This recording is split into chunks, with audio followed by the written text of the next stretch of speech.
할렐루야. 할렐루야. 청년부 찬양 인도를 맡게 된 제식 형제님과 같이 찬양 인도 맡게 된 조남현이라고 합니다. 지금 같이 첫 번째로 부를 곡은 청년부에서 처음 부르는 곡인데요, 임례라는 찬양이에요. 이 시간 먼저 이 임례라는 찬양을 고백할 때에 하나님 앞에 선 예배자가 되겠다, 진정으로 신령과 진정으로 예배드린 예배자가 되겠다, 함께 고백하셨으면 좋겠습니다.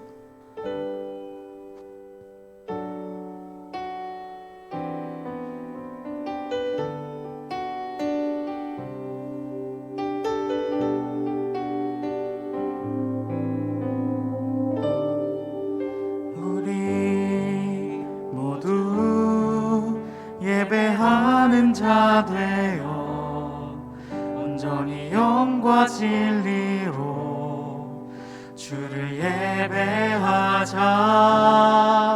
주가 우리와 함께 영원히 함께 하시고 마르지 않는 샘물로 우릴 채우시리. 우리 모두 예배하는 자 되어 온전히 영과 진리로 주를 예배하자. 주가 우리와 함께 영원히 함께 하시고 마르지 않는 샘물로 우릴 채우시리라.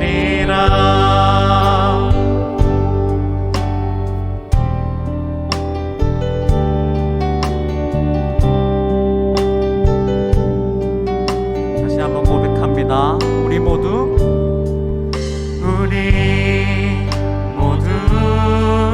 예배하는 자 되어 온전히 영과 진리로 주를 예배하자. 주가 우리와 함께 영원히 함께 하시고 마르지 않는 샘물로 우릴 채우시리. 우리 모두 예배하는 자 되어 온전히 영과 진리로 주를 예배하자.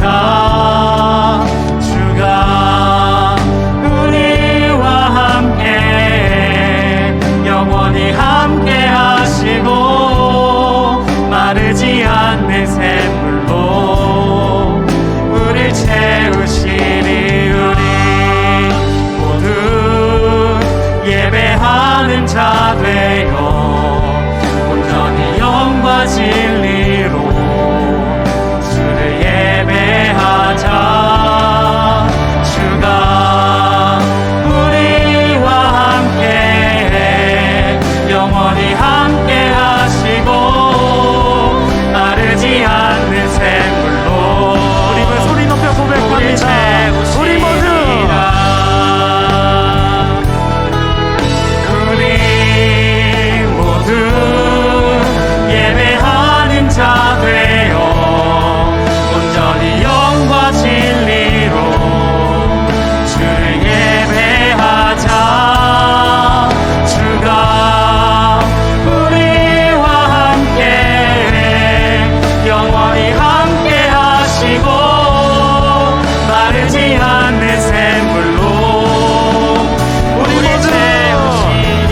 영원히 함께 하시고 마르지 않는 샘물로 우릴 채우시리라.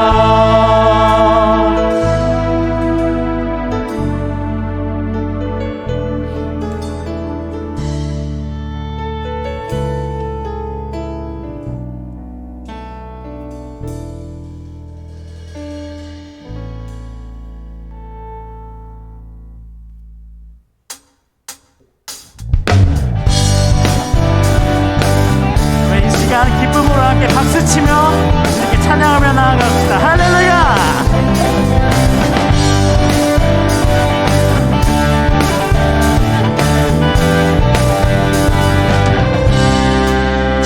나는 주만 높이리 결코 내맘 변치 않네.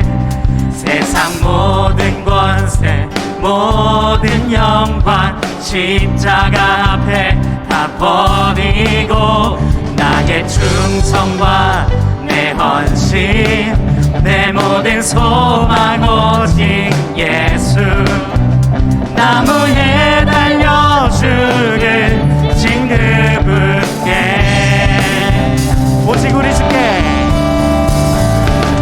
오직 우리 주께 내 믿음 소망 찬양 받기 합당한 분 또 오직만 왕의 왕께 엎드려 경배하며 모두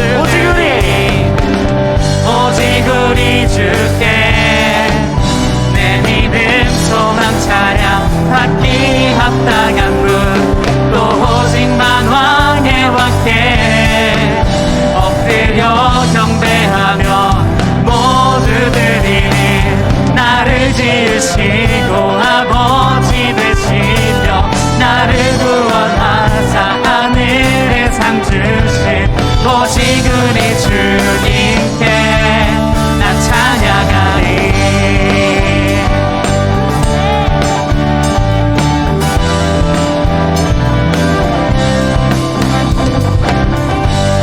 모든 이름 위에 뛰어나신 주님 한 분만을 높여 찬양합니다. 처음으로 고백할까요? 나는 주만 높이리 결코 내맘 변치 않네. 세상 모든 권세 모든 영광 십자가 앞에 다 버리고 나의 충성과 내 헌신 내 모든 소망 오직 예수. 나무에 달려 주를 징그럽게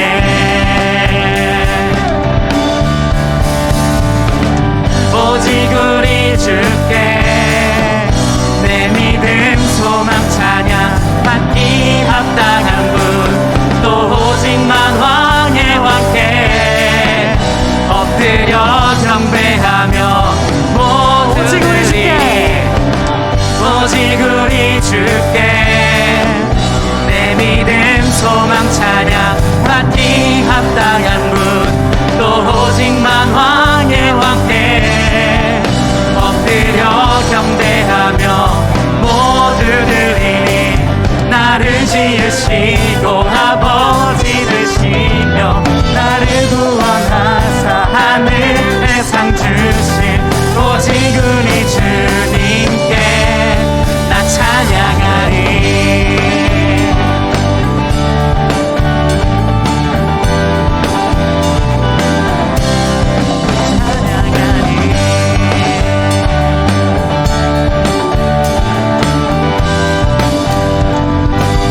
오직 우리 주께 오직 우리 주께 오직 우리 주께 오직 우리 주께 오직 우리 주께 오직 우리 주께 오직 우리 주께 오직 우리 주께 오직 우리 주께 오직 우리 주께 오직 우리 주께 오직 우리 주께 오직 우리 주께 한 번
마음 다하여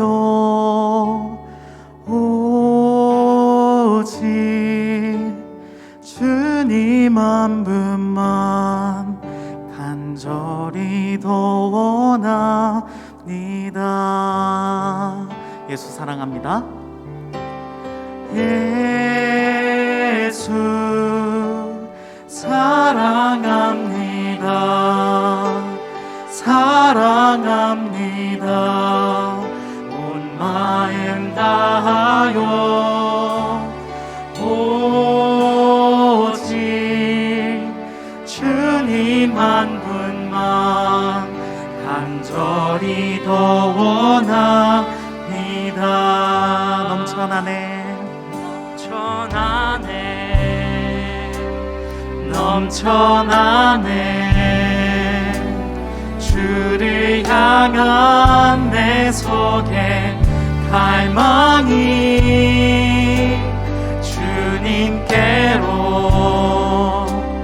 날 이끌어 주소서. 주님을 더 원합니다. 예수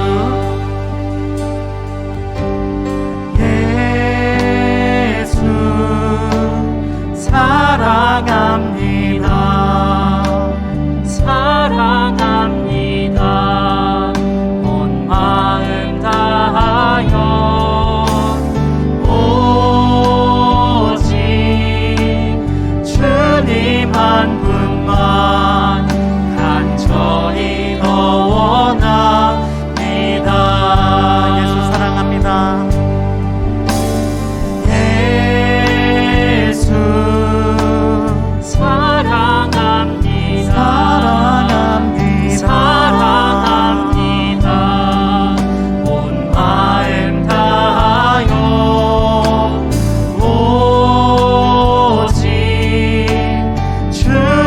한 분만 간절히 더 원합니다.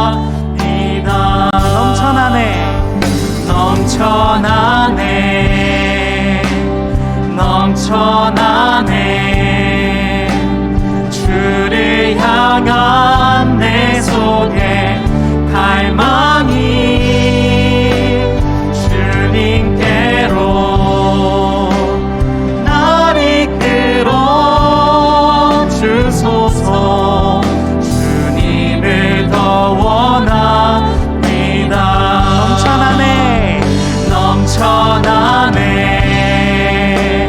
넘쳐나네 주를 향한 내 속에 갈망이 주님께로 날 이끌어 주소서. 주님을 더 원합니다. 고백합니다. 예수 사랑합니다.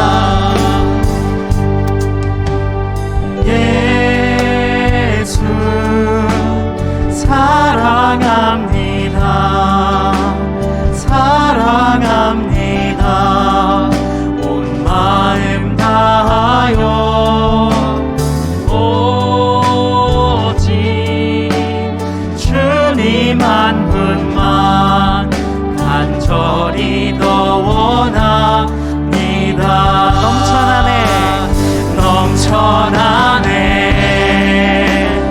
넘쳐나네 주를 향한 내 속에 갈망이 주님께로 날 이끌어 주소서. 주님을 더 원합니다.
쓰러졌을 때 난망하여 넘어져도 언제나 주만 찬양하겠네. 이 시간 함께 기도드리길 소망합니다. 한 주 동안의 삶 속에서 주님의 이름을 구하지 않는 순간들이 있었음을 고백합니다. 그 모든 순간들을 이제 주님 앞에 내려놓고 회개합니다. 지금 드려진 예배를 통해서 다가올 한 주는 밤이나 낮이나 주님의 이름을 구하고 그 크신 사랑을 간구하길 소망합니다라고 함께 합심해서 기도하셨으면 좋겠습니다. 함께 기도드리시겠습니다.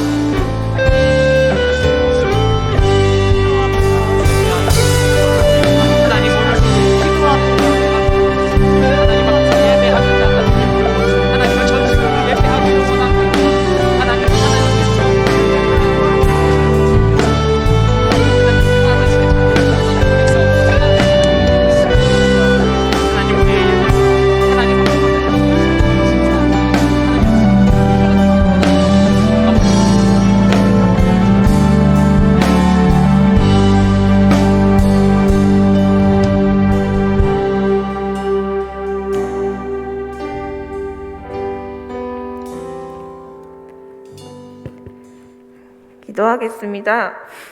하나님 아버지, 한 주 동안 바쁜 삶을 살아가다가 다시 주님의 전에서 예배드릴 수 있게 하시니 감사합니다. 한 주 동안 주님께서 보시기에 부끄럽지 않은 삶을 살았다고 자신할 수 없는 마음 용서하여 주세요. 그리고 오늘 주님께 예배드리며 예배가 기쁨이고 감사라는 것을 알게 하시고 신령과 진정으로 예배드리게 해주세요. 세계가 혼란 가운데 있습니다. 전쟁의 위협과 팬데믹의 고통으로 수많은 사람들이 불안 속에 있습니다. 세상을 둘러보시는 주님께서 소수의 욕심과 이기심으로 인해 생긴 죄악들이 많은 사람들에게 고통이 되지 않게 막아주시옵소서. 그리고 모두가 불안 속에서 흔들리지 않는 진리인 하나님을 찾도록 인도하여 주세요. 수련회가 한 주 앞으로 다가왔습니다. 수련회를 준비하는 손길들에게 더욱 은혜 주시고 많은 청년들이 수련회에 참여하여 하나님을 알게 해주시옵소서. 말씀 전하시는 목사님과 그 가정에 평안 주시고 목사님의 말씀으로 하나님의 메시지가 청년들의 마음 깊이 전달될 수 있게 하여 주세요. 사랑 많으신 예수님의 이름으로 기도드렸습니다. 아멘.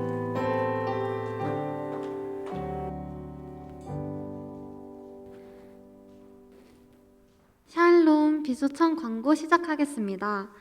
예배 시간 안내입니다. 매주 주일 오후 1시 30분입니다. 2022년 청년부 표어는 크라이스트 인미 아인 크라이스트, 그리스도께서 내 안에 내가 그리스도 안에. 네, 주제 말씀 다 같이 읽어보겠습니다. 시작. 내가 그리스도와 함께 십자가에 못 박혔나니 그런즉 이제는 내가 사는 것이 아니요 오직 내 안에 그리스도께서 사시는 것이라. 이제 내가 육체 가운데 사는 것은 나를 사랑하사 나를 위하여 자기 자신을 버리신 하나님의 아들을 믿는 믿음 안에서 사는 것이라. 갈라디아서 2장 20절 말씀. 아멘. 네, 2월 목장 모임은 기도랑 3나눔 교제해 주시면 됩니다. 네, 다음 수련회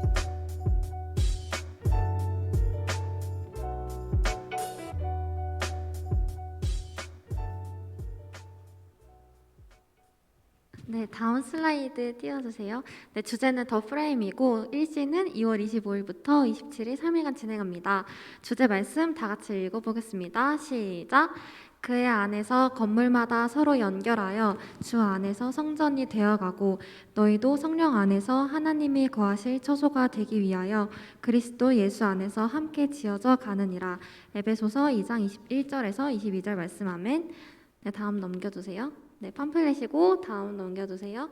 네, 그리고 저희 수련회 신청 링크 있으니 꼭 작성 부탁드립니다. 네, 다음은 수련회 기도회 매주 목요일 오후 10시 30분에 하고 있습니다. 줌으로 참여 가능하니 모두 기도로 모여서 수련회를 준비하길 소망합니다. 네, 다음 넘겨주세요. 축복의 시간입니다.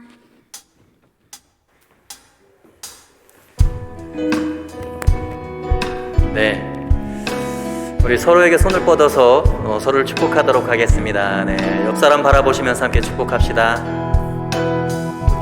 하나님의 사랑이 당신의 삶 가운데 가득하기를 축복합니다. 하나님의 은혜가 우리 가운데 가득하길 기도합니다. 가득하길 기도합니다. 가득하길 기도합니다. 우리 박수로 서로를 축복하겠습니다. 환영합니다. 네, 정성껏 준비하신 예물 하나님께 봉헌하도록 하겠습니다.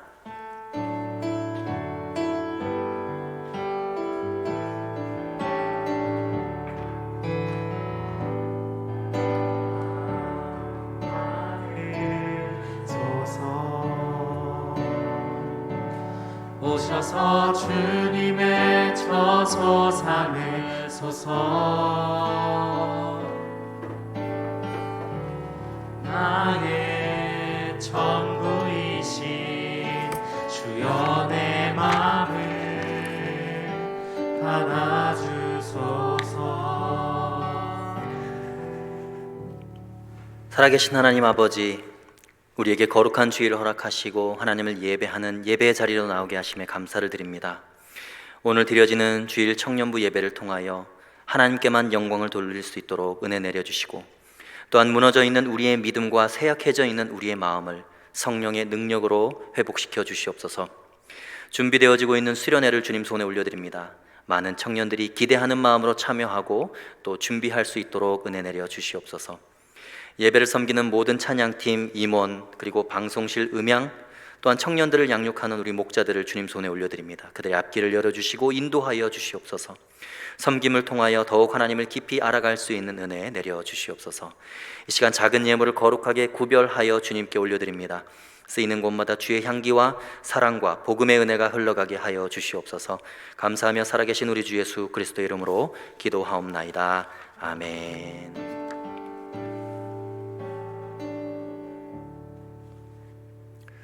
할렐루야.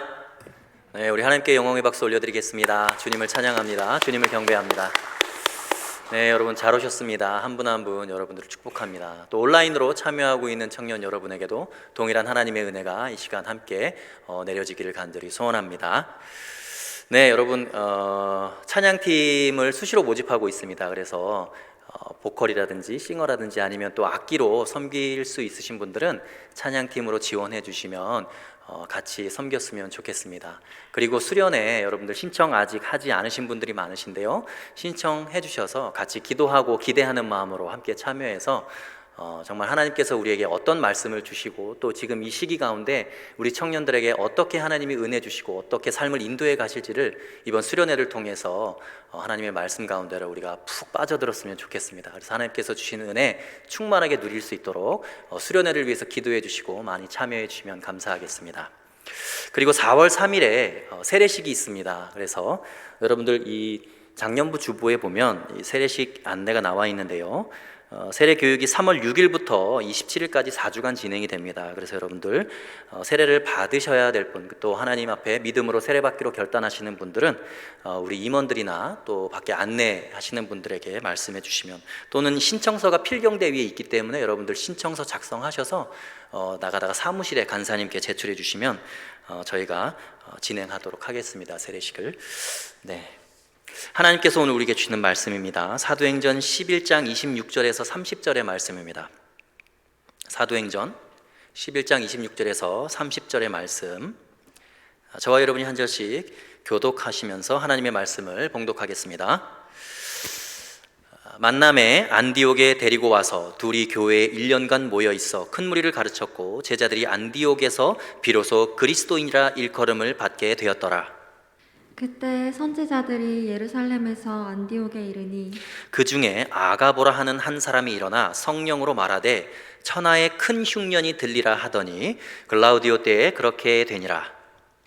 제자들이 각각 그 힘대로 유대에 사는 형제들에게 부조를 보내기로 작정하고 함께 읽습니다. 이를 실행하여 바나바와 사울의 손으로 장로들에게 보내니라. 아멘.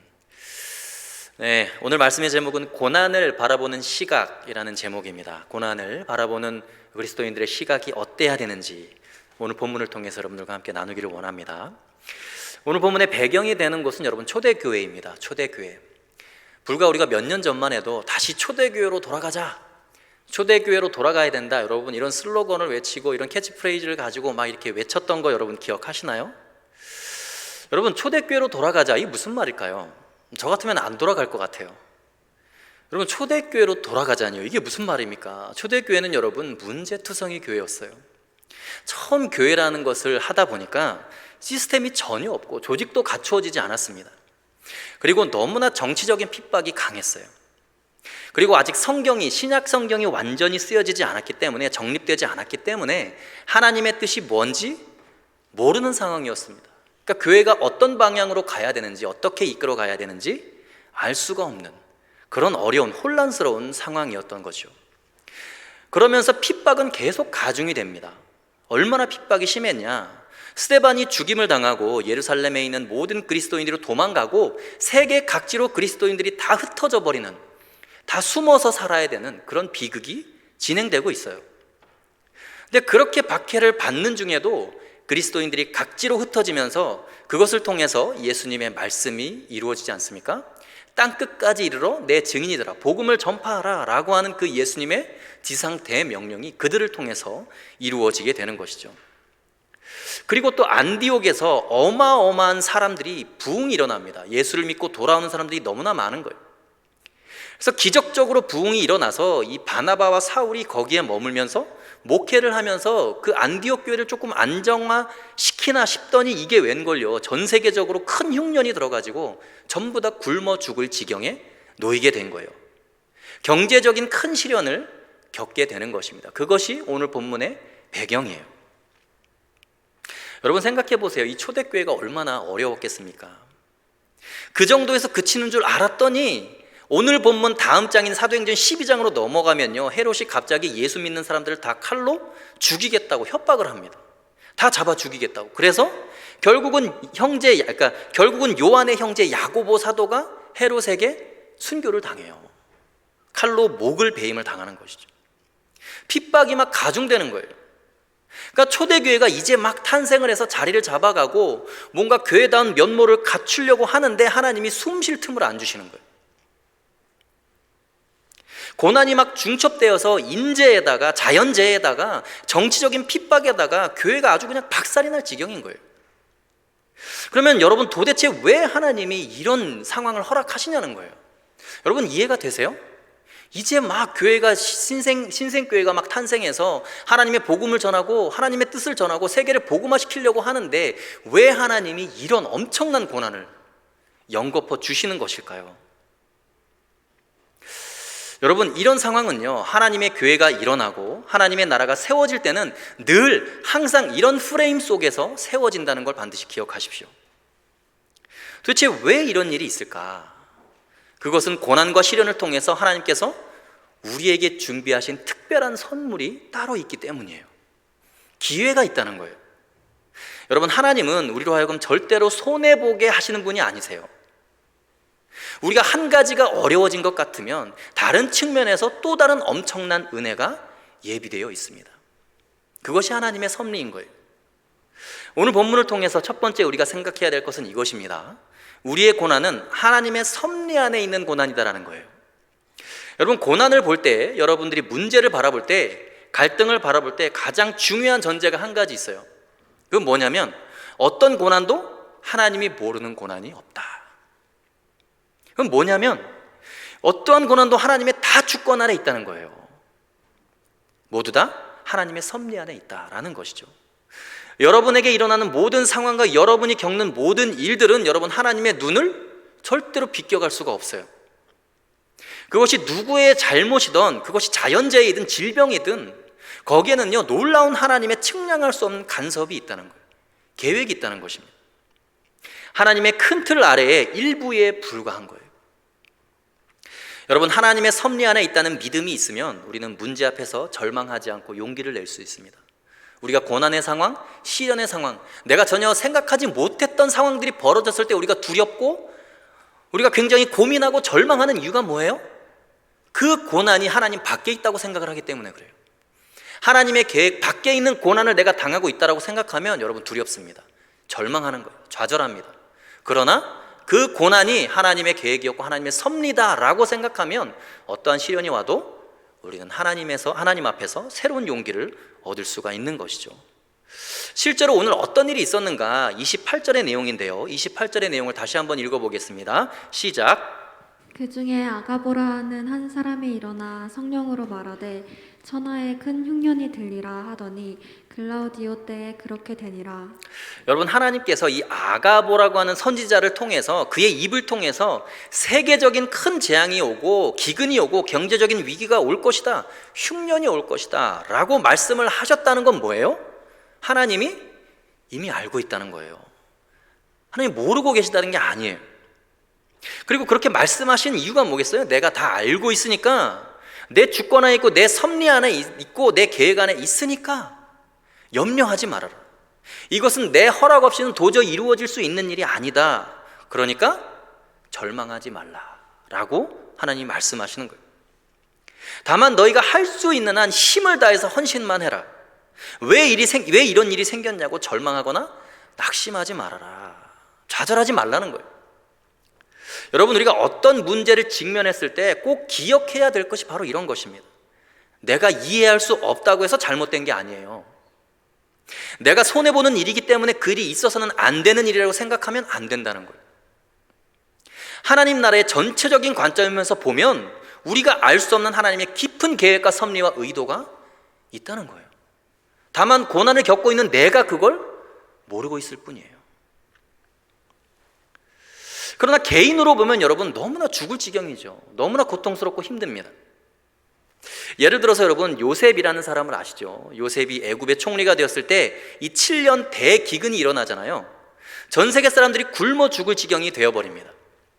근데 하나님께서는 이 바로라는 이집트의 왕의 꿈을 통해서 살찐 소 7마리와 아주 흉악하게 말라버린 7소를 보여주시면서 이 바로 왕을 통해서 계시를 해주고 있잖아요.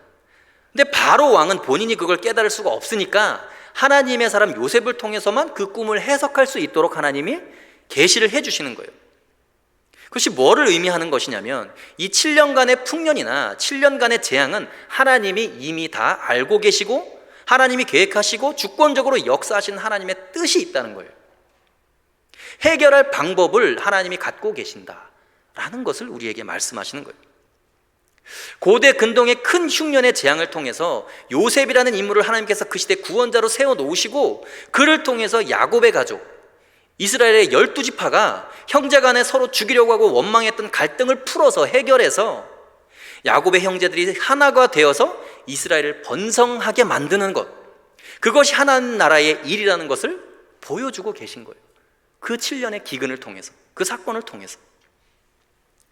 그리고 그 일을 통해서 서로 용서하고 서로를 받아들이고 이해하는 것이 복음의 핵심이라는 것을 전 인류에게 하나님이 말씀하고 계신 거예요.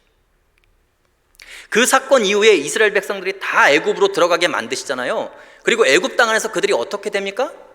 애굽 족속들도 감당할 수 없는 엄청난 이스라엘 지파로 12지파가 번성하게 되는 거예요. 하나님의 계획이 그 가운데 있다는 것이죠. 지금 우리가 살고 있는 세상에 일어나고 있는 이 사태들, 우리가 겪고 있는 이 고통들이 사람들은 너무나 힘들고 이해할 수 없지만 그 원인이 인간에게 있던 어디에 있건 간에 근본적인 것은 하나님이 행하시고 있는 일이다라는 거예요. 하나님이 알고 계신다라는 거예요.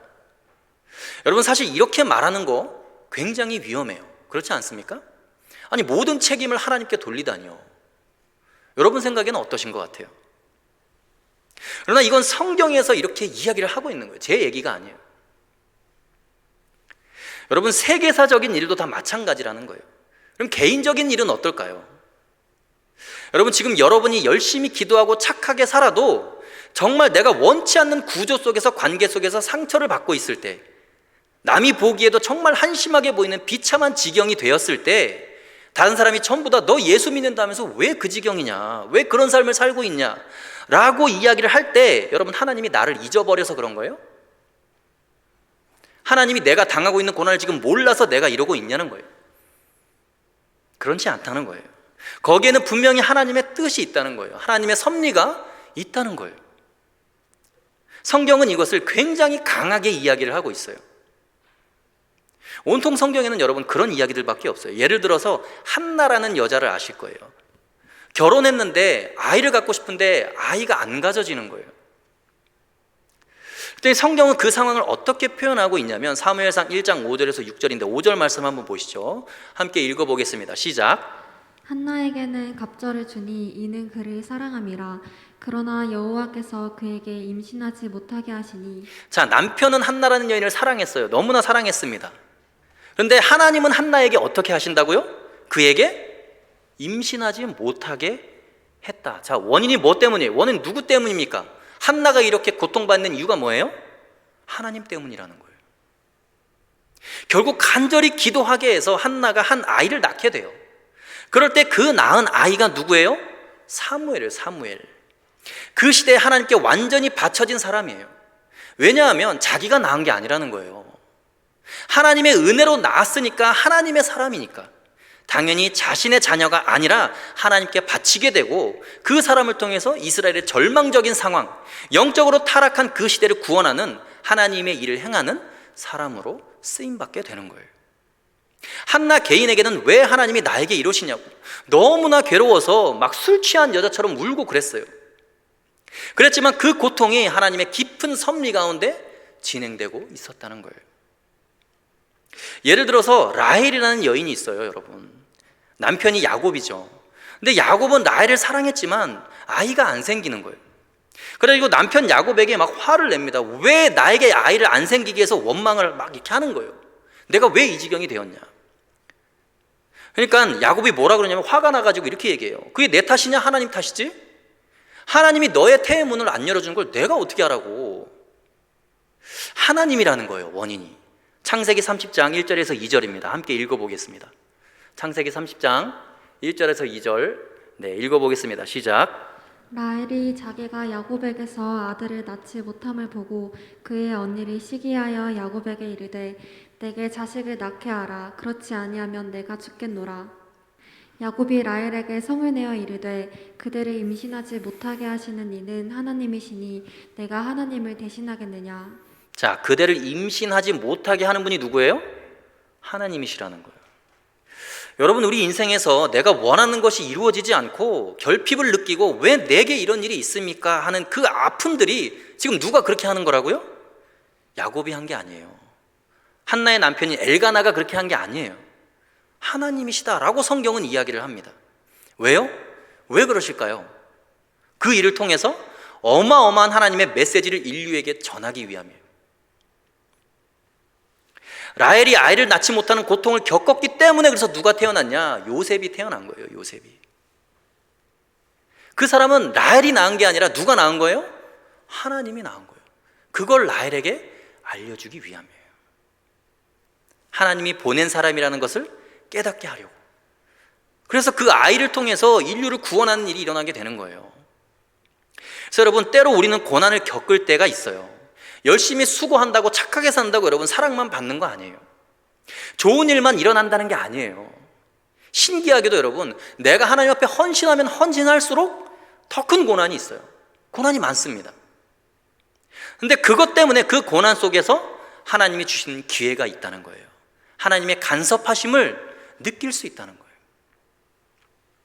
그러니까 어떤 시련이 닥쳐도 하나님이 나를 사랑하신다는 것을 믿고 그 시련과 역경을 견뎌내야 한다는 것입니다. 그리고 나면 아하, 그때 그랬구나. 그때 그래서 나에게 이런 일이 있었구나. 하나님의 섭리와 계획을 깨닫게 되고 하나님께 영광을 돌릴 수 있다는 것입니다. 여러분, 이 시대가 주는 고난과 역경, 여러분들 개인의 삶에 닥치는 여러 가지 고난들을 다 이런 마음으로, 이런 믿음을 가지고 이겨내시는 청년들이 다 되시기를 소원합니다. 두 번째 또 우리가 생각해야 될 것이 있습니다. 고난이 우리에게 안겨준 기회가 뭘까? 그것은 하나님의 일을 위한 고난이라는 거예요. 하나님의 일을 위한 고난. 세계사적인 고난이건 개인적인 고난이건 그 고난 속에는 놀라운 하나님의 나라가 임하고 있다는 사실을 우리는 반드시 기억해야 돼요. 그런데요, 우리는요, 고난이 그냥 무의미하게 우리의 에너지를 소진하는 것 같고 낭비하는 것 같고 그냥 무의미한 재앙인 것 같지만 천만의 말씀이라는 거예요. 개인적인 일뿐만 아니라 세계사적인 하나님의 놀라운 일들이 진행되고 있다는 사실을 기억해야 돼요. 사실 오늘 본문은 사도행전 11장 내용에 이 아가보라고 하는 선지자의 입을 통해서 아주 흉악한 흉년이 든다는 예언의 내용이에요. 사실 그 흉년이라는 심각한 고난의 상황이 사도행전 15장에 있는 예루살렘 회의라는 굉장히 중요한 회의를 개최할 수 있도록 만들어냈다는 거예요. 여러분, 이 예루살렘 회의가 열리는 것이 왜 중요하냐? 왜 중요하냐면 복음이 전 세계화가 되느냐 아니면 그냥 이스라엘 민족이 그냥 하나의 종파로 끝나느냐와 직결되어 있는 문제가 이 예루살렘 회의에서 논의되기 때문에 그래요.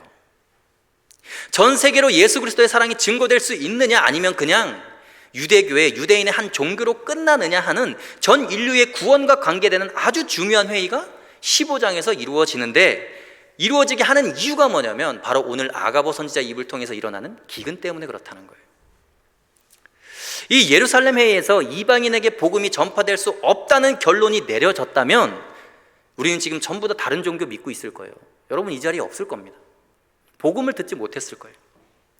근데 여러분, 그 예루살렘 회의가 개최될 수 있도록 만드는 것도 굉장히 어려웠지만 유대인 크리스천들이 복음이 이방인에게 전해질 수 있도록 결정하게 되기까지는 사실 더 불가능한 상황이었어요. 좋은 결과가 나올 수 없는 상황이었습니다. 왜냐하면 이방인과 유대인이 서로 그 증오심이 극에 달아 있었던 상태예요. 이방인들이 예수님을 믿으려면 어떻게 해야 되느냐? 먼저 유대인이 되어라. 할례를 받고 율법에 나온 모든 것들을 다 지켜야 된다. 그걸 준수해야 된다는 거예요. 여러분, 그러면 누가 이방인 중에 예수를 믿겠어요? 누가 유대인이 되기를 원하겠어요? 이방인들이 왜 유대인이 되어야 되냐고요. 여러분, 그러면 복음이 전파되고 이방인들이 구원받는 것이 불가능해지는 거예요. 아니, 유대인들도 못 지키는 율법을 우리 보고 지키라니 말이 안 되잖아요. 이것이 유대인 크리스천들과 이방인 크리스천들 간에 해결할 수 없는 큰 장벽이었던 거예요. 이걸 도대체 어떻게 무엇으로 해결할 수 있겠냐는 거예요. 그러니까 하나님께서 오늘 본문인 11장에서 기근이라는 고난을 보내시는 거예요. 재앙을 보내서 둘을 하나로 만드는 하나님의 역사를 이루시는 거예요. 그런데 이 두 그룹 간의 대결이 얼마나 심각한 상황인지 사도행전 15장 1절부터 5절까지의 내용인데요, 좀 긴데 우리가 한번 읽어보겠습니다. 함께 읽겠습니다. 시작. 어떤 사람들이 유대로부터 내려와서 형제들을 가르치되 너희가 모세의 법대로 할례를 받지 아니하면 능히 구원을 받지 못하리라 하니 바울 및 바나바와 그들 사이에 적지 아니한 다툼과 변론이 일어난지라 형제들이 이 문제에 대하여 바울과 바나바와 및 그 중에 몇 사람을 예루살렘에 있는 사도와 장로들에게 보내기로 작정하니라. 그들이 교회의 전송을 받고 베니게와 사마리아로 다니며 이방인들이 주께 돌아온 일을 말하여 형제들을 다 크게 기쁘게 하더라. 예루살렘에 이르러 교회와 사도와 장로들에게 영접을 받고 하나님이 자기들과 함께 계셔 행하신 모든 일을 말하매 바리새파 중에 어떤 믿는 사람들이 일어나 말하되 이방인에게 할례를 행하고 모세의 율법을 지키라 명하는 것이 마땅하다 아니라. 자, 이 상황이 어때요 지금? 그것이 마땅하다는 거예요. 이방인들이 할례를 받아야 되고 율법을 다 지켜야 된다는 거예요. 여러분, 지금 희망이 있습니까? 대화가 될 것 같아요? 누가 이 바리새인들이었던 유대인 크리스천들의 마음을 바꿀 수 있겠어요? 그런데 하나님이 이런 상황에서 정말 유대인 크리스천들이 이방인들에 대해 마음을 열 수밖에 없도록 만드시는 그 방향을 완전히 바꾸시는 사건이 바로 오늘 본문의 이 11장 사건이에요. 여러분, 11장에서 전 세계적인 기근이 일어났는데 특별히 팔레스타인에 주 36년에 어마어마한 기근이 일어난 거예요. 그러니까 그 소식을 듣고는 오늘 본문에 나오는 예루살렘에서 온 아가보라고 하는 선지자와 몇 명의 장로들이 이 이방인들로 엄청나게 부흥했다는 안디옥 교회를 방문하게 된 거예요. 그래서 그 안디옥 교회에 들러서 이 아가보라고 하는 선지자가 이렇게 얘기하는 것입니다. 다 이제 흉년이 들 거다. 흉년이 들어서 모든 사람들이 다 굶어 죽을 것이다. 이렇게 예언을 한 거예요. 그랬더니 안디옥에 있었던 이방인 크리스천들이 자기네들도 먹고 살기 빠듯한데 전부 다 돈을 모은 거예요. 헌금을 모아서 우리 믿음의 선배들인 유대인 크리스천들이 그렇지 않아도 로마 식민지로 인해서 너무나 힘든데 기근까지 당하면 그들은 다 전멸한다. 어렵지만 우리가 헌금을 모으자, 우리가 돈을 모으자 해서 돈을 모아서 사도행전 12장 25절에 보면 이렇게 기록되어 있어요. 함께 보겠습니다. 읽겠습니다. 시작. 바나바와 사울이 부조하는 일을 마치고 마가라 하는 요한을 데리고 예루살렘에서 돌아오니라. 자, 그걸 모아가지고 바울과 바나바가 예루살렘에서 이런 회의가 있을지 아직 모르는 상황이에요. 모르는 상황에서 예루살렘 유대인 크리스천들이 너무나 고난을 당할 것 같으니까 돈을 모아서 아주 힘겹게 큰 먼 거리를 가서 전해주고 옵니다. 그리고 나서 이제 15장의 예루살렘 회의가 진행이 되는 거예요.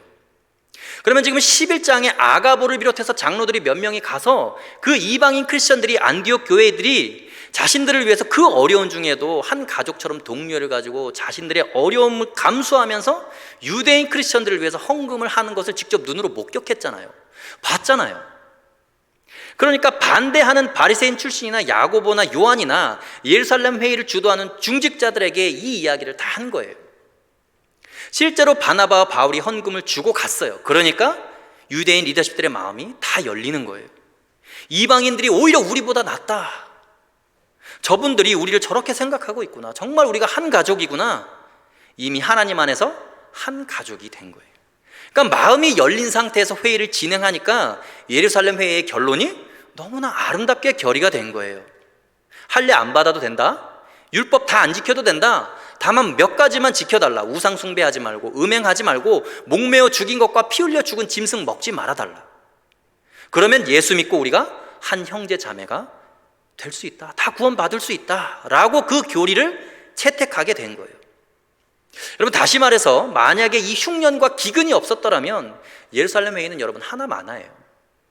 세계 복음화는 끝난 거예요. 유대인들이 이방인들을 여러분 쉽게 받아들일 수 있겠어요? 야만인 취급하는데? 여러분과 저는 만약에 이런 결론이 났다면 이 자리에 없었다니까요. 만약에 이렇게 결론이 안 나고 이방인들이 다 할례를 받고 율법을 지켜야 된다는 결론이 났다면 저와 여러분은 유대인이 돼야 되는 거예요.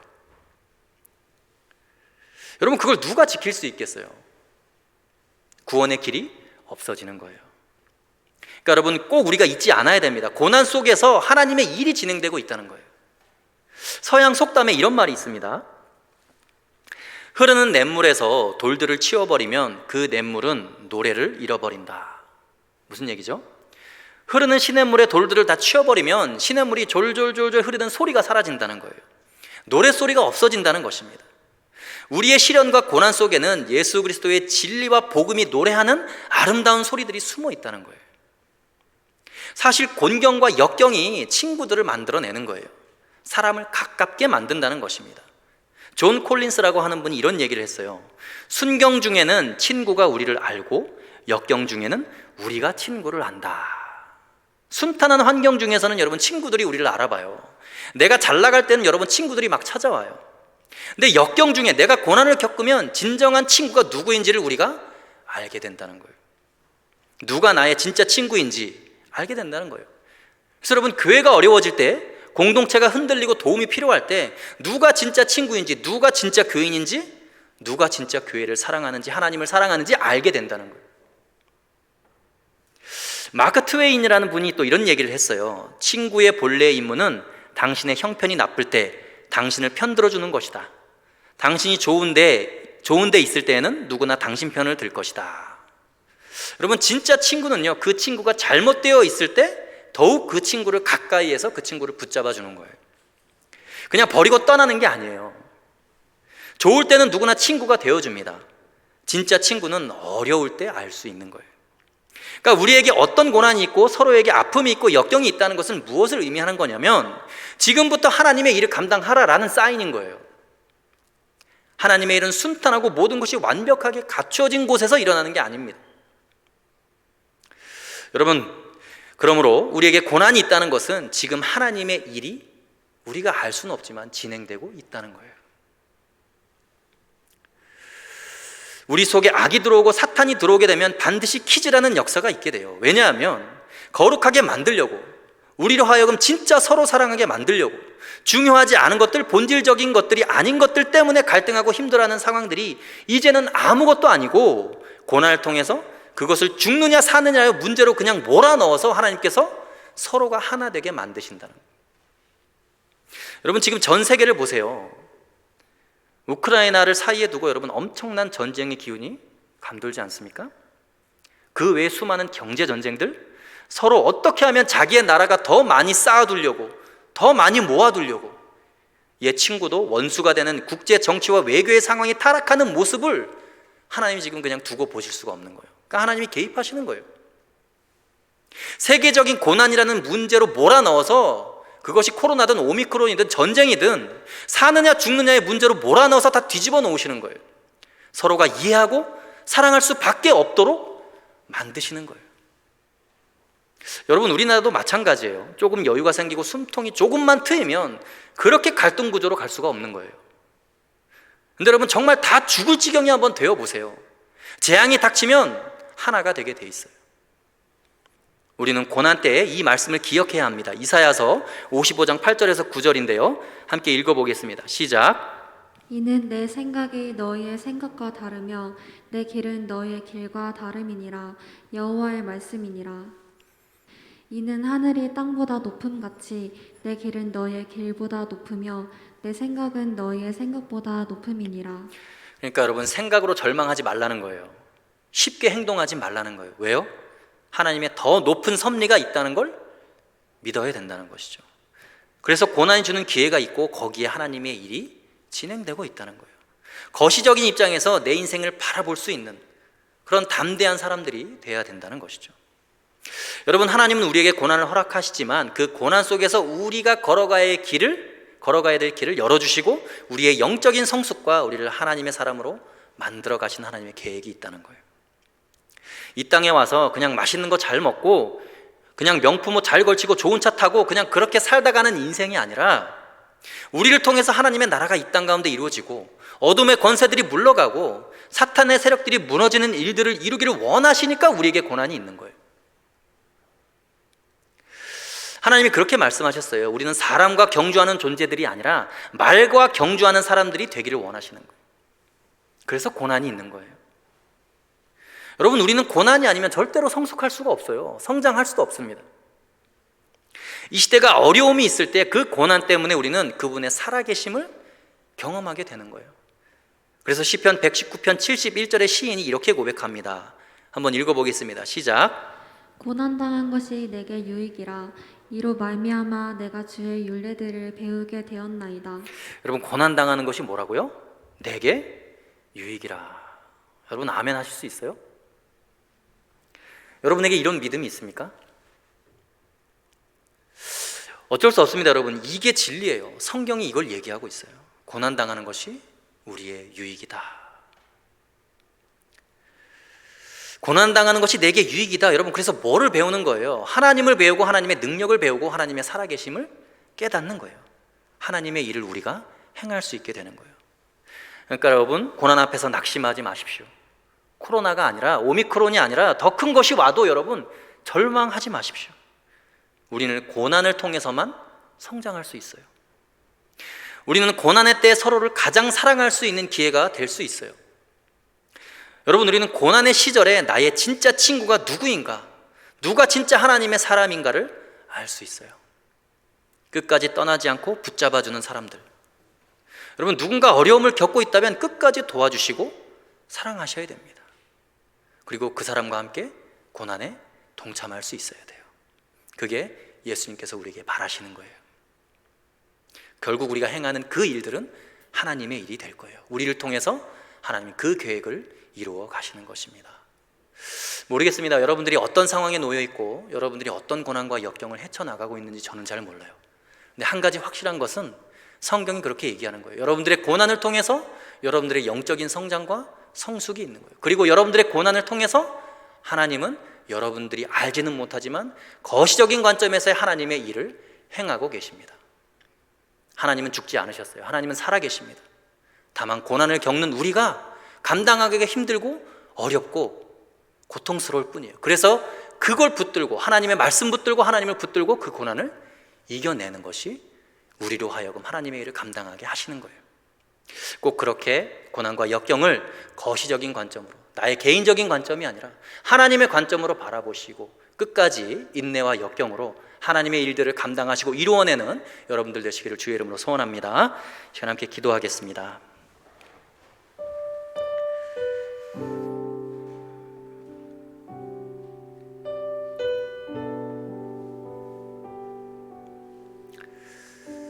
하나님, 우리의 연약한 시선으로는 하나님이 어떠한 일을 행하고 계신지 바라볼 수가 없습니다. 하나님이 어떤 분이신지, 유한한 피조물인 우리는 무한하신 하나님을 정확히 제대로 알 수도 없습니다. 그러나 하나님이 허락하신 성경에 기록되어 있듯이 우리가 고난을 당하고 역경을 당하고 시련을 당할 때 그 모든 것들이 하나님께서 계획하시고 하나님께서 주관하시는 것임을 주님 고백합니다. 내가 비록 힘들고, 내가 비록 캄캄하고 앞을 볼 수 없고 너무나 힘든 시기를 거쳐가는 그런 고난의 상황일지라도 하나님, 그것을 믿음으로 붙잡고 십자가를 붙들고 이겨낼 수 있도록 우리에게 믿음을 더하여 주시옵소서. 그래서 하나님, 우리가 이성으로 판단할 수 없고 이해할 수는 없지만 하나님의 일들이 진행되고 있다는 그 믿음 하나를 가지고 하나님, 그 고난을 이겨낼 수 있도록 하나님, 우리의 삶 가운데 역사하시고 인도하여 주옵소서. 하나님, 우리에게 능력이 필요합니다. 성령 하나님 함께하여 주옵소서. 하나님, 우리에게 믿음이 필요합니다. 하나님, 하나님의 영으로 우리 가운데 임하여 주시옵소서. 성령께서 우리의 마음과 심령을 사로잡아 주시고 하나님, 우리의 삶을 통치하시고 다스려 주셔서 하나님, 비록 고난 때문에 넘어지고 좌절하고 절망할지라도 다시 한번 예수 그리스도의 그 생명의 능력을 붙잡고 일어나는 믿음의 청년들 다 되게 하여 달라고 이 시간 주님 앞에 우리 자신을 올려드리며 함께 합심하여 기도하며 나갑시다. 살아계신 아버지 하나님, 역사하여 주옵소서. 하나님, 우리는 연약합니다. 하나님, 부족합니다. 날마다 넘어집니다. 하나님, 작은 죄의 유혹에도 쓰러지는 우리를 불쌍히 여겨 주옵소서. 하나님, 그것들을 끊어내지 못하고 하나님, 버리지 못하고 하나님, 그것을 붙들고 살아가는 우리를 주님 불쌍히 여겨 주옵소서. 그러나 아버지 하나님, 우리 가운데 닥쳐진 고난과 시련을 통하여 더욱더 큰 하나님의 섭리와 계획을 깨달을 수 있도록 아버지 역사하여 주옵소서.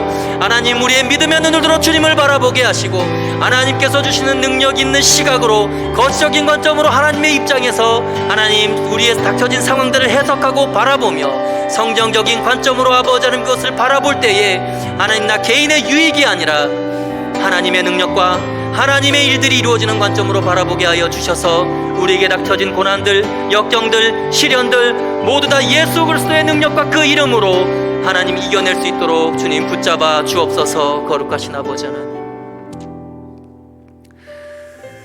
살아계신 아버지 하나님, 우리를 불쌍히 여겨 주옵소서. 하나님의 뜻을 다 할 수 없고 하나님의 계획을 다 할 수 없지만, 눈에 보이지 않지만 지금 내게 닥쳐진 상황을 통해서 하나님이 계획하시는 일들, 하나님의 주권하에 이루어지는 일들이 온전히 이루어지기를 원합니다. 예수님께서 십자가에 달리시며 인류의 구원 사역을 이루었던 것처럼, 그 하나님의 계획 가운데 하나님의 주권하에 이루어진 일이 그렇게 진행되었던 것처럼 하나님, 우리 각자에게 맡겨진 십자가를 지고 하나님이 원하시는 계획 가운데 우리가 한 조각의 퍼즐로 맞추어질 수 있도록 하나님, 우리의 삶을 사용하여 주옵소서. 하나님, 우리의 삶을 그렇게 기꺼이 내어드리기를 원합니다.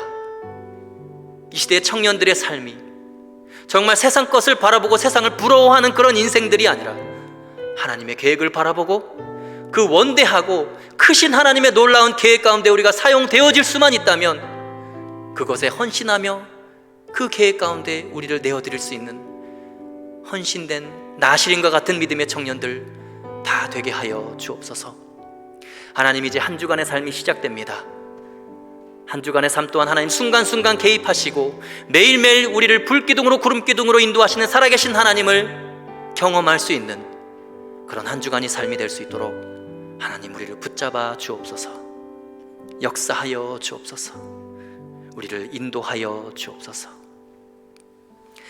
이제는 우리 구주 예수 그리스도의 은혜와 하나님 아버지의 크신 사랑하심과 성령님의 감화 감동 교통 충만 인도 위로하심이 어떠한 고난과 역경 속에서도 크신 하나님을 바라보며 하나님의 계획을 바라보며 그 믿음 잃지 않고 끝까지 이겨내며 견뎌내는 믿음의 청년들 다 되기를 소원합니다. 고백하며 삶의 현장으로 나아가는 사랑하는 빛과 소금 교회의 청년들 머리 위에, 그들의 삶의 현장 위에 이제부터 영원까지 함께 하시기를 간절히 축원하옵나이다. 아멘.